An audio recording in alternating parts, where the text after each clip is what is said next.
Welcome into the Analyst in the Armchair, an NFL podcast where one host is obsessed with stats and spreadsheets, and the other just really loves yelling at the TV on game day and has plenty of opinions. Together, Michelle and Nycole dive into player news, weekly matchups, and all the storylines you'll be talking about with your friends. Whether you're a hardcore or casual football fan, they've got something for you. Welcome into the Analyst and the Armchair. I'm Michelle. I'm the Analyst. This is Nycole. She's the Armchair. We missed last week, but we're back, and there's so much NFL news to get to. That's right. Unfortunately, a lot of injuries. Yeah. Which always happens every preseason. Like, we're so excited for football to start back up, and then these big injuries happen, and that's no fun at all. But we also still have a lot of quarterback issues going around the league, and preseason week one did not clear up any of those problems. So I want to get your thoughts on those teams that are still dealing with some quarterback issues and what they should do. Okay. And then we'll go through the injury news of all these big injuries and Keenan Allen signing because the Colts can't figure out their wide receiver room. And we'll talk about the impact of those. Can't wait. All right, let's get into it. Between the 20s.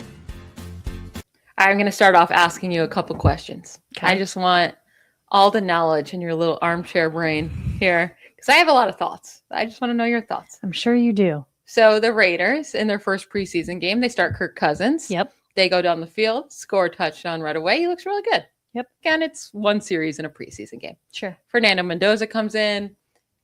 It's up and down, right? His second drive, fantastic. Goes down and scores a touchdown as well. Mm-hmm. What are your thoughts on this Raiders team? I know fans are going to want Fernando Mendoza out there. Sure. But like, should this team stick with Kirk Cousins for this year as their plan, or at least most of the year, and just let Mendoza learn behind Kirk, or do you just throw him out there? I mean, I just think back to, was it the beginning of the last year when we were talking about the Colts and their quarterback situation, and you were like, what are they going to do? What do they do? Anthony Richardson isn't, panning out, whatever. So I'm like, go with the guy that you know is going to be what he is. We Daniel did not Jones. know Daniel Jones was going to be. No, we didn't know he was going to be Yeah. that good Yeah. of what he was, but he was much better than we thought. And I think for a team like the Raiders, who were miserable last year, I mean miserable, go with the guy that you know what you're getting out of him. Why put Fernando Mendoza in a situation where he's starting, he's stressed, he's not played in an NFL game before, just to take it away from him and put Kirk Cousins out there anyway? My thing is, let him learn. You've got Kirk Cousins. Let him play. Let the kid learn from Kirk Cousins. Why put the pressure on him of throwing him out there to see what he can do? Sure, he might be great and flourish, but he might flounder. And I don't like the idea of putting a guy in that situation.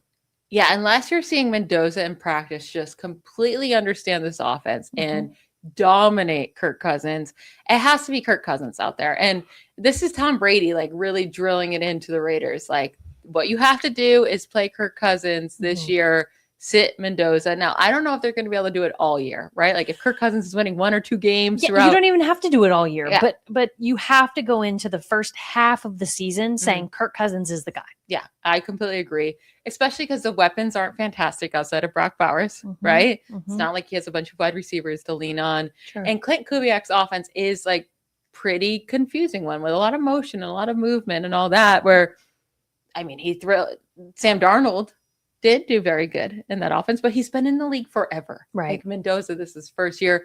Let him learn everything behind Kirk Cousins. Even if he's looking like the better passer overall, like those things he can learn with leadership. Yeah. And just like football knowledge and the brain from Kirk Cousins would be huge. And listen to this beginning schedule for the Raiders. Week 1, Dolphins, fine. Easy peasy. They should be able to win that game. After that, at the Chargers, Saints, Chiefs, Patriots, Bills, Rams. Woof. They get a little easy game against the Jets, then the 49ers, Seahawks, Broncos. So I think Kirk Cousins is going to have a terrible record this year, but so would Fernando Mendoza. Yeah. And they don't have a bye till pretty late in the season. I think like week 13 or 14. Put him in after that. Well, and again, that's my point. Let Yeah. Kirk Cousins play the first half. go and get a losing record, a pretty bad one, and then throw Fernando in there to learn and to practice. What you don't want to do is put him in a situation where he gets exposed and then he gets this negative connotation either to himself, everybody else's opinions, all of those things. For what? Yeah. To have a 5-12 record anyway, right? So, yeah, I don't think it's worth the risk. Now, the Falcons. How about, at least the Raiders have the situation here where they're like, okay, we have a pretty solid vet. He might lose a lot of games, but our team is going to lose anyways. At least we have a good up and coming quarterback that we can have some faith in. The Falcons don't have that situation. Right now, Michael Penix is still not back to, full and on the field. He's only doing 7-on-7 right now, coming off the ACL tear. And plus, he's been pretty bad in his short career. Then you have Tua, and he goes out there in the preseason. And he looks real bad. He goes 3 for 5 for just 22 yards. The biggest issue is that he just was not throwing down the field at all. 0 attempts, traveled for even 5 air yards. Listen, I said it and you knocked me. I was like, Tua is not that good. And you're like, but Michael Penix Jr. is not good. He was in a bad system, blah, blah, blah, blah, blah, blah, about the Dolphins. Okay, fine. Well, guess what? Now he's getting exposed. And to be fair, preseason game, right? Like we're all that's like, when you're supposed to look your best. Well, but I mean, to his credit, I guess, no quarterback looked awesome, right? But I don't know. Did you see Drew Aller? I'm just saying, I don't even know who that is. The Steelers rookie quarterback. Oh my God, give me a break. I stand by my first sentiment. I don't even know who that is. Anyway, Tua is what he is, and he's being exposed, and honestly, I kind of love it. Well, yeah, I mean, it's not great. Maybe that was just dink and dunk for right now, keep you healthy, get you out of the game. But why even play him then at that point? Right. He averaged negative 0.2 air yards per attempt. I think I could do that. Yeah, I think we both could. Yes. I think I could average 1. Yeah, possibly. So it's not great. Michael Penix is still not planning on coming back anytime soon. Maybe, he'll be able to get his job back quickly if Tua keeps performing like this. But the vibes out of Atlanta right now are not great. Yeah, it's unfortunate because you thought maybe him getting out of Miami would be good for him and all the things. And again, I mean, I don't want to over stress it. It was 5 passes, right? But 5 really bad ones. Yeah. And he fumbled on the second play. Not a good look. Not a good look was also the Cleveland Browns. And my goodness, we've been making fun of this quarterback competition all offseason long. But then they made it even easier to make fun of them after preseason game 1. Now, I will say for the most part, Deshaun Watson looked okay. He really did. But he still had that really embarrassing fumble where he gets sad. Like he just lets someone hit the ball out of his hands while trying to throw. That's embarrassing. And then he had this guy wide open, very short for a first down and completely misses him. Now, maybe it was a wide receiver's fault not being in the right spot he thought he was going to be in, but it was still looked atrocious. Yeah. Outside of that, he looked okay. All right, but not amazing. And then Shedeur Sanders looked atrocious. I mean, really, really bad. He goes 6 for 11. He throws a terrible interception. So this team is really struggling to have any identity right now. Anthony Richardson, on the other hand, has a pretty good showing with the Colts. Now it's still up and down like he is, but a ton of big plays that he made. He did have an interception, but it was not his fault. The wide receiver tipped it up in the air. It was right in his hands. Okay. And then he did have 1 fumble. That was his fault. Okay. Outside of that, though, he was making 19-yard plays, 18, 19, over and over, had some big runs. He definitely has more upside than Shedeur Sanders. Sure. And right now, with considering what Deshaun Watson is in his career, if you're Todd Monken, knowing you could be one and done pretty easily if this team is bad, and this is your first shot being a head coach in the NFL at 60 years old, do you go trade for Anthony Richardson from the Colts because he's stuck behind Daniel Jones and possibly Riley Leonard? Why take a really bad situation and make it just bad? Because Anthony Richardson, I think, at least could make some really big plays. And be Do you really remember good. how bad he was for the Colts just 2 years ago? He was really good, though. He was bad. Okay, for a little bit, but to start his career, he was really good. He gets injured all the time is the issue. That's the other thing. Why take a team like the Browns What that have no chance? Fifth round pick. Browns who have no chance.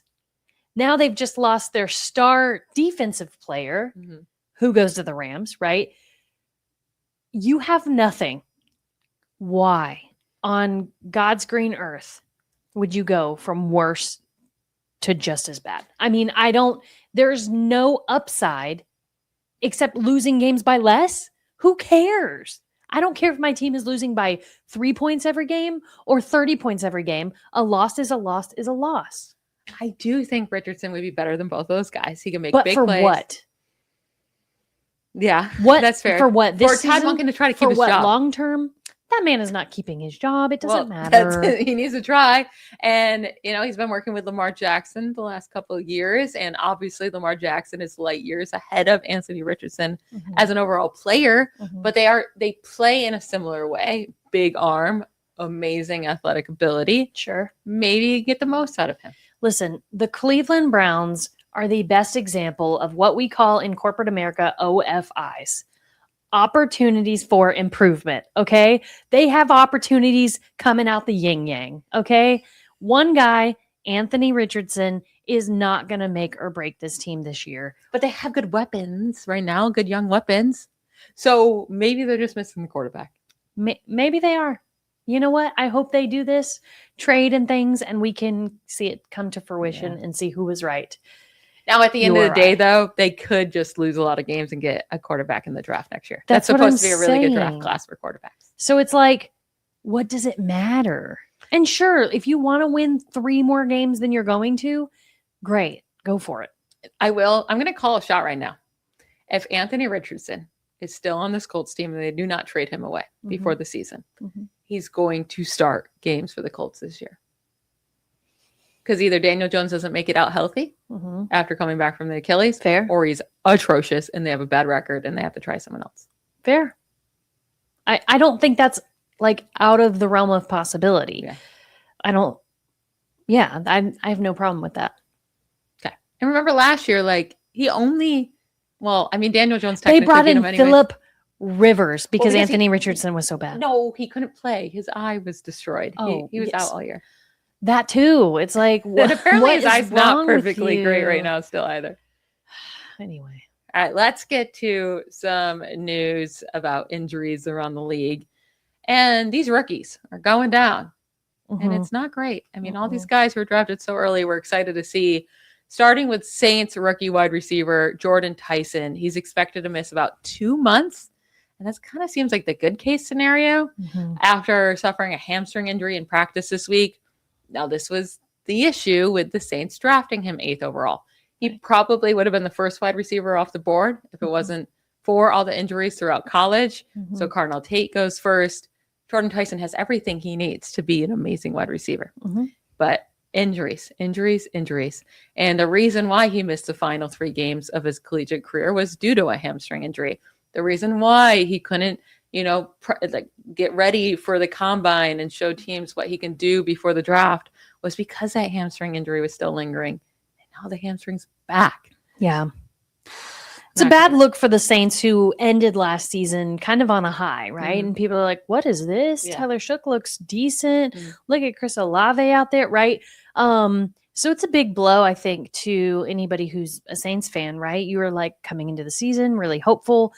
Not to say your season's, totally gone or whatever, but it is a big bummer because him across the field from Chris Olave was very exciting. Now it's like, okay, now Chris Olave has to put the team on his back, so to speak, again, right? And can he sustain and Tyler Shook continue the momentum from last year to get him to hopefully that 2-month mark where Jordan Tyson can come back?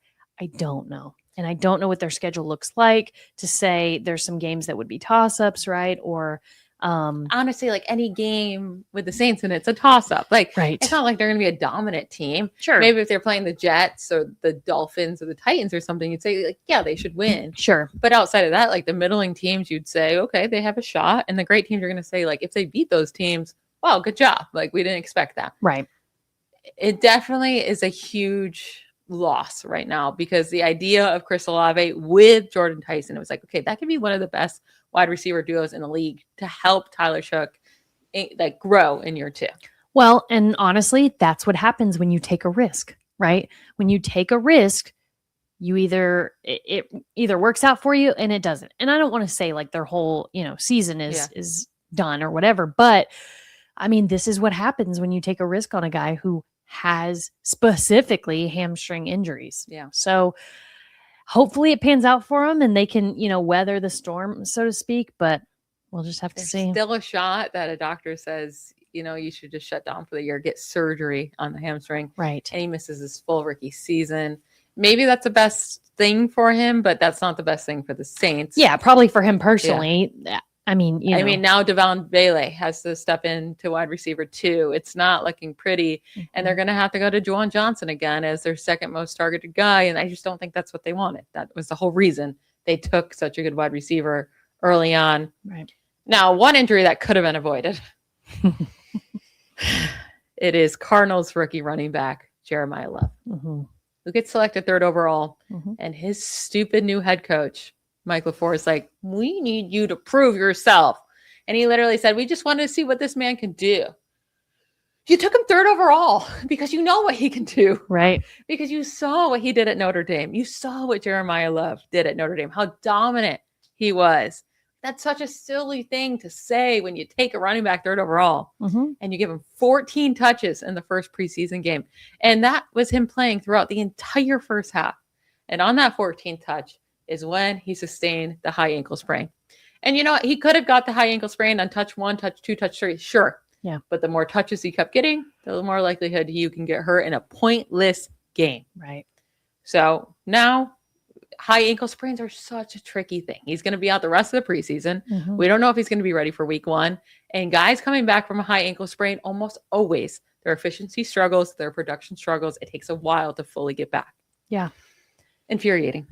It's just silly. Like, for what? And I get it. Like, you don't want to waste the preseason games because it is a way to get reps in, right, with another team, that kind of thing. But 3rd overall pick, man, it just seems silly. Oh, like, have them play 3 or 4 drives and keep it moving. Or 3 or 4 plays, not even drives. Right. Like, that's what Tyler Algier did. He had 4 carries. And you could say, I want to see what he can do, even though you clearly signed him because you know what he can do. Sure. It's just the silliest reason. Bad mistake by a new head coach in the league, in my opinion. Yep. Now, they still do have Tyler Algier, and we'll see when James Conner can get back. He's still not fully healthy and practicing either. At least they did sign Tyler Algier. He'll hold the front for a couple weeks. But I do just think overall this could hurt Jeremiah Love even when he does get back. Like, how productive is he going to be able to be? Totally. And he's going to be behind now. Yeah. So. And they already, this is a thing. You would have already thought this was in his mind because they already lost their 2nd round pick for the year. Right. And Chase Bisonti. And he was supposed to be the starting guard or center. They already lost him for the year with a torn MCL. They already lost their 4th round pick, defensive tackle Caleb Proctor, for the year with a torn meniscus. They already got their 3rd round pick hurt in Carson Beck with a rib injury in the preseason. He should be fine. He's a 3rd stringer anyways at this point. But all your draft picks are getting injured. And this team needs their draft picks to hit. Yeah. It's not a good look for Arizona. No. And Mike LaFleur, like, I get you're a new head coach, but got to be smarter than that. Yeah, use your brain a little bit. All right, this is like news off of injuries. Now, Keenan Allen's not injured, but he got signed by the Colts because of injuries. So Keenan Allen finally finds a team, signs with the Colts, 1-year deal. Fine. He is 34 years old. He is so old. That is our age. We're 34, yeah. Can you imagine us out on a football field? Even if it was all of like women of like 20yethey are super athletic. No. Yeah. I would get schooled. Yeah, actually, for sure. Yeah. But they had to sign Keenan Allen because Alec Pierce is still not back at practice after giving him that contract extension, after hoping that he can step into this new role as a wide receiver 1, get way more targets. Yeah. I feel like they're giving up on that now and saying, like, maybe you could just still be your deep threat that you were last year. Right. And then they got the scare of Josh Downs. He had to leave practice with an upper body injury a couple days ago. He did end up coming back, but I mean, this wide receiver group is thin. And the next good guy after Josh Downs, next guy up is Ashton Doolin. You don't want him starting? No, not even a little bit. So they had to bring in Keenan Allen, fine, but he is 34 years old, entering his 14th NFL season. He averaged the fewest yards per reception among all wide receivers last year with at least 100 targets. But I guess you gave Daniel Jones he has reliable hands. He's a reliable vet. Totally. Yeah. It gives him somebody to throw the ball to. Yeah. I mean, the Colts really didn't have a choice here. Yeah. They had to go grab somebody, and they had to pick from who was left. I like Keenan Allen, but he's a vet. I mean, he's probably in his last year. I like the guy. I don't know that he's like wide receiver 1 material at this point. Maybe like wide receiver 3, just somebody to throw him out there so your wide receivers can take a break, right? So, I mean, but it's like they had to do something. I don't hate it, obviously, because I do think Keenan Allen, as you said a minute ago, like has the hands, right? He's going to catch the ball if you can get it to him. But what he's going to do with it after, I don't really know. Yeah. He did lead the Chargers last year in receptions. He had 81 receptions, but the Chargers team was inefficient because they threw to Keenan Allen so much. Right. I will say, to be fair, the guy who averaged the second most yards per reception last year was Michael Pittman Jr. For wide receivers among guys with at least 100 targets. So, and though it was Keenan Allen and Michael Pittman, the only 2 guys under 10 yards per reception. So you would expect him to go into that Michael Pittman role. So maybe it can look very similar. Sure. And then you're hitting Alec Pierce deep. You just kind of keep him in the same role because we say, you haven't got the time to practice. We can't really expect more targets from you this year. Sure. So maybe it'll work out. Man, that's bad news for the Steelers. They're like, hey, let's go grab this mediocre guy from I think the that Colts. has more to do with Daniel Jones than it does Michael Pittman. Well, we're going to see, aren't we? Yeah. Can't wait. I think the Colts are going to be one of the worst teams in the league. I don't think it looks good for them at this moment. Before the season, we have to do a whole episode of just like debates and putting bets down on like what Ooh. we think about. Yeah, that sounds fun. Yeah. We'll do that like right before the season. Okay. Another rookie that is been injured and not practicing, Mekhi Lemon of the Eagles. And I'm really excited for him. Like, I think he could be so good. Like, I love him coming out of USC. I think he could be a fantastic wide receiver in this league. The Eagles trade up to get him. They move on from AJ Brown, but he has not practiced since August 3rd with a hamstring injury. And not only that, he barely had any like practices in spring training because he was also injured then. So he had like, it's so important for rookies to get out there. Sure. To get that connection with the quarterback, to learn a playbook, to learn NFL defenses, right? Right. So that's concerning. And then also Devonta Smith hasn't been out there in basically the same amount of time since August 4th. He started missing practice with a hamstring injury. They have a new offense with Sean Mannion now as their offensive coordinator.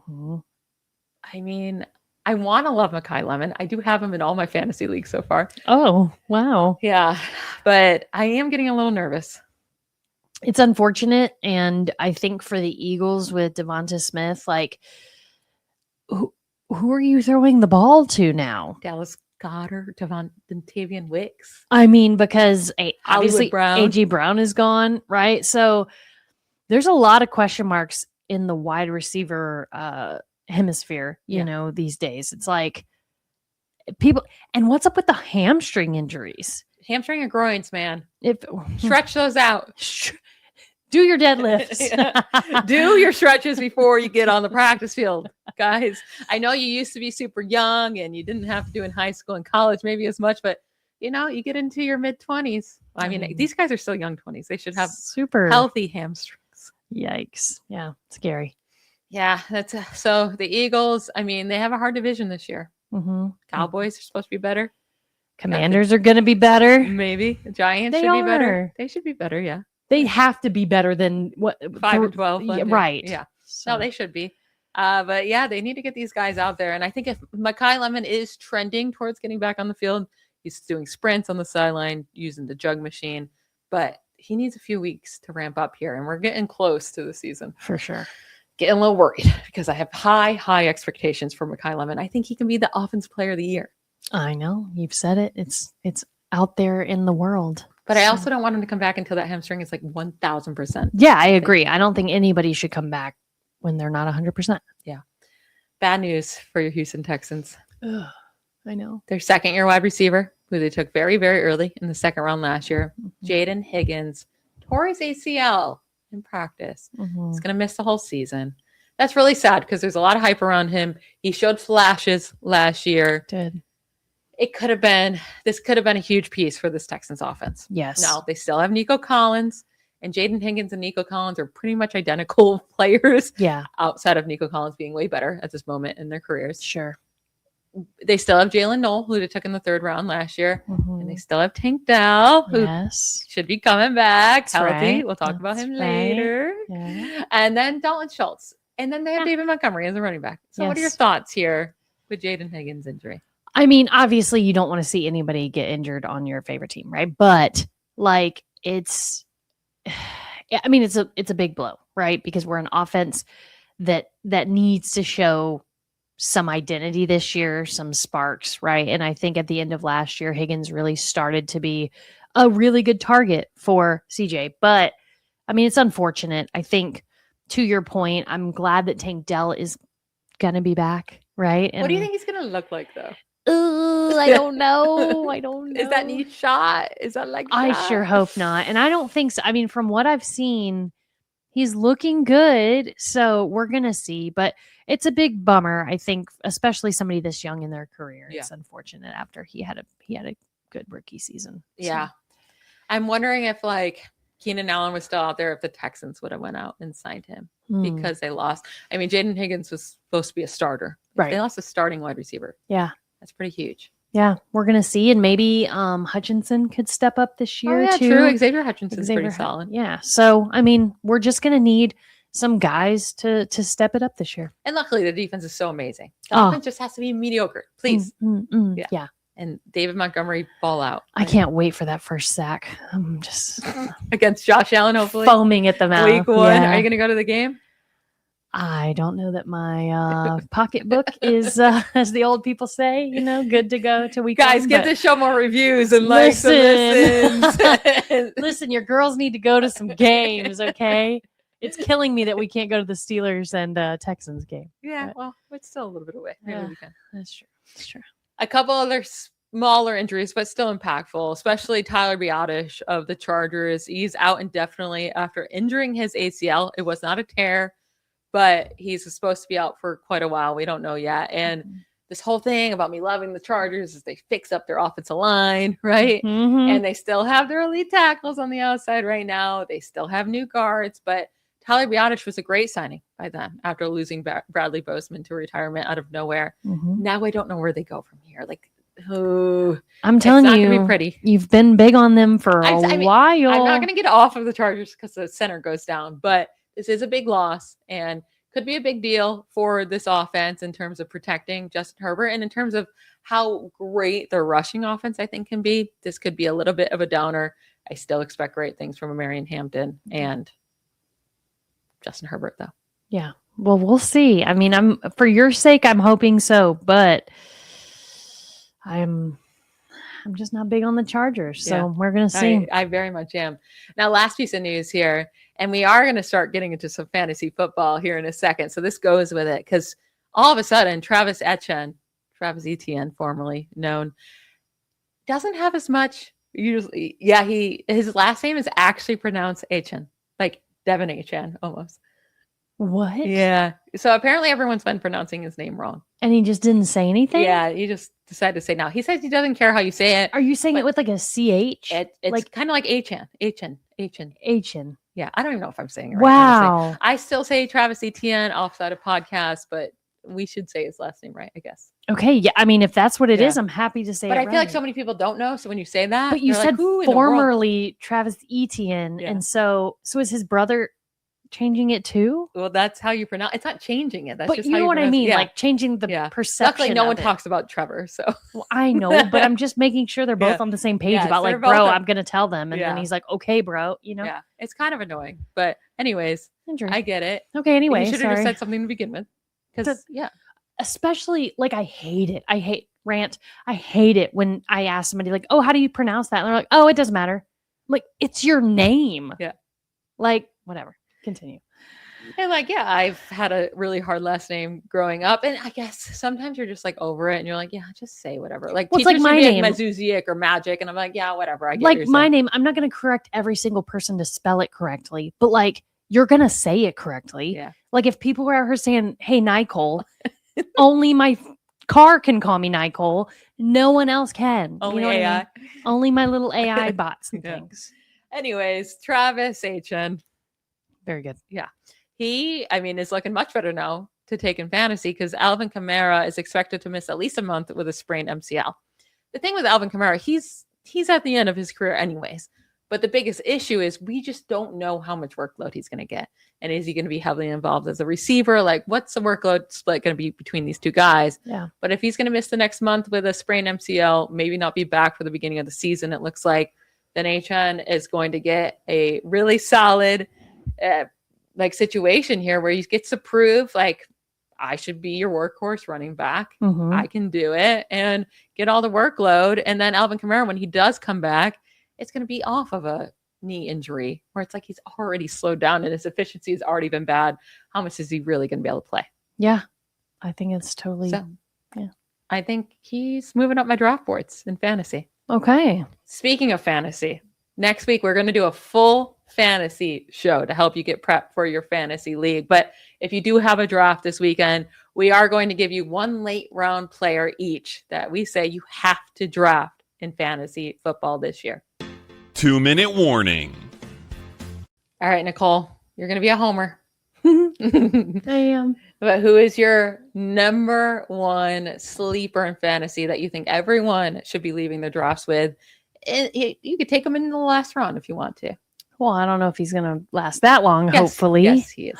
Maybe not with you in the league. It but- depends how many people are in your league, if I'm being honest. Okay. But yeah, I'm going to be a total homer here. And I feel like we hinted at it earlier. But man, Tank Dell. I think if you go back and watch his connection with CJ Stroud, they were like in sync all the time. I think him playing, obviously, Jaden Higgins' injury is brutal and sad, and nobody ever wishes an injury on somebody. But I think it really does kind of shine that like Tank Dell is hopefully coming back. Hopefully his really bad injury last year is 2 years ago now, yeah. Right. 2 years ago now is just water under the bridge, and they can just connect again and keep it moving. So I'm really thinking Tank Dell is somebody to keep on your radar later in your fantasy drafts. Nobody's really thinking about the Texans offense probably much at all in general. Mm-hmm. And so I think somebody like Tank Dell that most people haven't thought about in a while could really be a great choice. Yeah, especially like before Jaden Higgins, I'd be like, maybe I'll just wait and see, pick him up off waivers. But now with the Higgins injury, he's going to have to step up. And if he's healthy, they're going to put him out there. And he was great in his rookie year. Yeah, and it's a question of what will Jalen Noel look like, right? Yeah. Will he get that primary wide receiver 2 spot? Could Tank Dell slip in and grab it? You know, it's we're going to see. Yeah. Now, my guy is going to be Buccaneers wide receiver, Jalen McMillan. So right now, Emeka Ibuka is dealing with a toe sprain, and Todd Bowles could not be more annoying with giving an injury update on him. He says it's day-to-day, week-to-week. All right. But then he also was asked, well, is he going to be ready for week 1? And he was like, I don't know. I can't answer that. So how is he possibly day-to-day? If he can't play in 2.5 weeks. They don't play till September 13th. Oh, Like that's almost, yeah. Yeah. Like, okay. And he got injured on August 12th. So that's 31 or that's over a month. Yeah, yikes. But day to day, week to week, whatever. Like so annoying sometimes these head coaches. Mhm. But anyways, he's dealing with an injury. Even before that injury, I liked Jalen McMillan because Mike Evans is gone. I think he can step into that role. Mhm. Is he going to be Mike Evans? No, but he can be a great tall wide receiver that can get open deep. And he had such a strong end to his 2024 rookie season. He averaged 17.4 fantasy points per game over the final 5 games of his rookie season. Wow. That's when the Buccaneers needed him to step up because they had injuries, right? Yeah. He scored at least 14 fantasy points in each of the last 5 games. Mhm. Last year, we didn't get to see him really at all. He suffered a neck injury in August in the preseason. He didn't get to even play in a game last year until week 15. And then he just wasn't really utilized because, I mean, he came in week 15, right? Yeah. He had one game he was utilized that he actually saw more than 2 targets, and he had 7 receptions for 114 yards in that game. Woof. He's now had just 8 career games with at least 5 targets. In those games, he's averaged 14.2 fantasy points per game in half PPR, with at least 14 fantasy points in 6 of those 8 games. Wow. I think he's going to have a very consistent role this year. Mm-hmm. Step into a starting role, possibly. He just has to beat out Ted Hurst, the rookie. Yeah. Because Johnson, now Emeka might not be ready by week 1, apparently, according to Todd Bowles. Yep. So I think Jalen McMillan is steal in draft slate. Okay. I love him. No, do not draft him in our draft. He's mine. Listen. I'll give you Tank Dell. You give me Jalen McMillan. That might be collusion. I don't care. You're not touching Jalen McMillan. Listen, we're going to see who drafts where and what numbers. And I'm sure your dad will grab him just to be Pat. So Petty Pat? Is that his new name? Petty Pat. Petty Pat. If that No, he's happens- bye-week Pat. Well, his name is bye-week Pat because he's so easy to beat. But Petty Pat's fun too. Yeah, it is. It's a good one. I like it. All right. So next week, we are going to come with all of our fantasy football information and advice and how to draft and who to draft. And this girl, annoyingly, the Armchair, I invited her into my fantasy football league 2 years ago, and she's been the champion 2 years in a row. Happens Still waiting again for a trophy. If it happens again, she gets kicked out. But she will give you the advice. I'll give you all the players to draft, and it'll be a fun show. All right. We'll talk to you next week. Bye, y'all. Bye. Thanks for listening to The Analyst in the Armchair. Don't forget to subscribe, follow us on socials, leave us a review, and comment to let us know what you'd like to hear next time.